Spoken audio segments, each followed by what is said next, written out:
శ్రీకాకుళం జిల్లాలో ఈదురుగాలులతో కూడిన భారీ వర్షం బీభత్సం సృష్టించింది. జిల్లా వ్యాప్తంగా ఉదయం నుంచి ఎడతెర్పునివ్వకుండా వర్షం కురుస్తుండటంతో లోతట్టు ప్రాంతాలు జలమయమయ్యాయి. రోడ్లపై వర్షపు నీరు చేరడంతో తీవ్ర ఇబ్బందులు ఎదుర్కొన్నారు. గంటకు 50 కిలోమీటర్ల వేగంతో ఈదురుగాలులు విస్తరించడంతో ప్రజలు అప్రమత్తంగా ఉండాలని వాతావరణ శాఖ అధికారులు హెచ్చరిస్తున్నారు.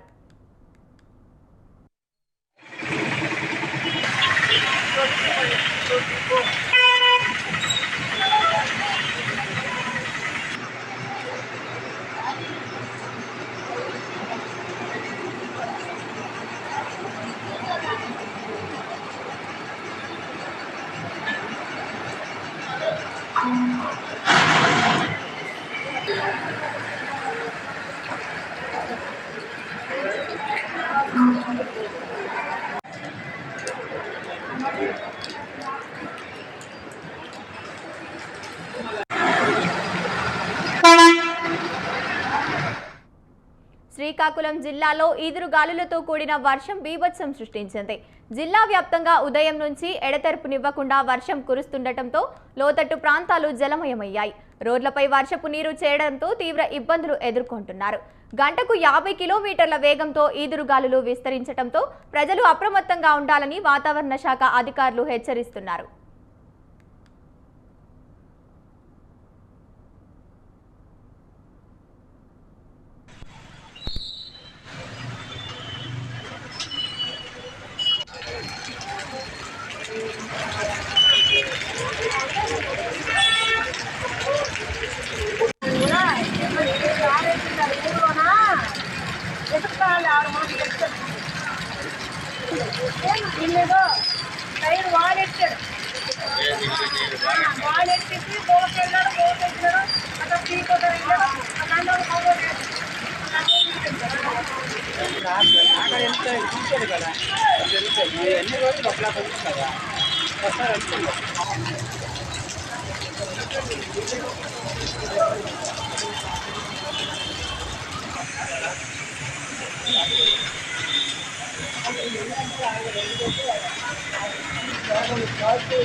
శ్రీకాకుళం జిల్లాలో ఈదురుగాలులతో కూడిన భారీ వర్ష బీభత్సానికి సంబంధించి మరింత సమాచారాన్ని మా కరెస్పాండెంట్ రాంబాబు ఫోన్ ఇన్ ద్వారా అందిస్తారు. రాంబాబు, చెప్పండి. Good morning. ప్రస్తుతం కురుస్తున్నటువంటి వర్షాలతో శ్రీకాకుళం జిల్లా అయితే మాత్రం నీటమయమవుతుంది. ఏదైతే రాత్రి 1 గంట నుంచి మొదలైనటువంటి వర్షం బీభత్సమంగా వస్తున్నటువంటి గాలులు ఉరుములతో అయితే మాత్రం వర్షం అయితే పలు ప్రాంతాలకు కురుస్తుంది.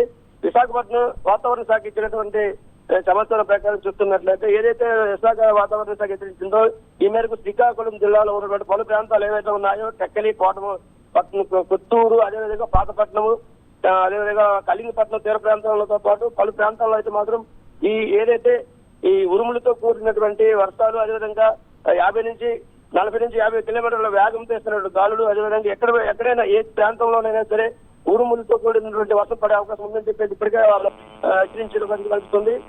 ఈ నేపథ్యంలో ప్రజలు అప్రమత్తంగా ఉండాలనేది వాళ్ళు సూచించారు. చెట్ల కింద ఉండకుండా, అదేవిధంగా నిర్మాణిత ప్రాంతాల్లో ఉండకుండా వర్షం పడే సమయంలో కొద్ది సురక్షితమైన ప్రాంతాల్లో ఉండాలనేది ఇప్పటికే సూచించారు. రాత్రి నుంచి అయితే కురుస్తున్నటువంటి ఈ భారీ వర్షాలకైతే మాత్రం శ్రీకాకుళం టౌన్ మొత్తం నీటమయమైంది. అదేవిధంగా ఆర్టీసీ బస్ స్టాండ్ తో పాటు పలు ప్రాంతాల్లో ఏదైతే డ్రైనేజీ ఇబ్బందులతో ఉన్నటువంటి ఉండడం వల్ల నీరు ఎక్కడ నిలిచిపోయింది. దీంతో రాకపోకలు కూడా అందరూ కలుగుతుందని చెప్పాలి. ఇప్పటికి ఏదైతే వాతావరణ శాఖ తెలిపిందో ఉదయం 8 గంటల నుంచి 11 గంటల వరకు మాత్రం భారీ శబ్దాలతో ఉరుములు, అదేవిధంగా పిడుగులు పడే అవకాశం ఎక్కువ ఉందనే తెలియజేశారు. ఈ నేపథ్యంలో ఇప్పటికి కూడా వర్షం పడుతూనే ఉంది. పలు ప్రాంతాల్లో భారీ వర్షం పడే అవకాశ సూచన కూడా ఉన్నాయనేది వాతావరణ శాఖ తెలియజేస్తుంది. ఈ నేపథ్యంలో పాతపట్నం, కొత్తూరు, ఏదైతే తీర ప్రాంతంలో ఉన్నటువంటి కళింగపట్నం ప్రాంతాల్లో మాత్రం వర్షం కురుస్తుంది.